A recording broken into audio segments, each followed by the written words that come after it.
सरकार ने दो अत्यंत चौंकाने वाली बात पार्लियामेंट में बोली है श्रमिकों को लेकर। उनका कहना है कि उनके पास कोई भी डेटा नहीं है जिससे कि पता चले कि कितने प्रवासी मजदूरों की मौत हुई घर जाते वक्त, और दूसरा उनका कहना है कि प्रवासी मजदूर तो गलत खबर सुन के घबरा के भाग गए थे। उस जेठ की दोपहरी में पैरों में छाले पड़े लोग जो हजार हजार, 1,500, 2,000 किलोमीटर चल के अपने घर गए थे, वो डर कर नहीं, वो शक्ति के कारण गए थे। और वो इसलिए गए थे क्योंकि ना उनके पास रहने की जगह थी, ना भोजन था, ना नौकरी थी।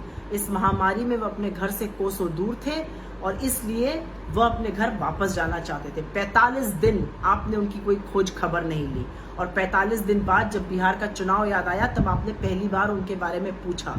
आपने जुमले पर जुमले फेंके। आपने बोला, आपके सॉलिसिटर जनरल ने सुप्रीम कोर्ट में बोला, एक भी प्रवासी मजदूर सड़क पे नहीं है, जब कितने सैकड़ों सड़क पे चल रहे थे। आपने बोला, दुष्प्रचार फैलाया कि आप रेल टिकट का किराया दे रहे थे। ये भी झूठ है और आपने न्यायालय में माना कि ये झूठ है। वो प्रवासी मजदूर मेहनत कश लोग हैं, वो देश की रीढ़ की हड्डी हैं, कमा कर खाते हैं। मैं आपसे पूछना चाहती हूँ कि आप अमीरों की मदद करते हैं, आप गरीबों के लिए खड़े क्यों नहीं होते हैं?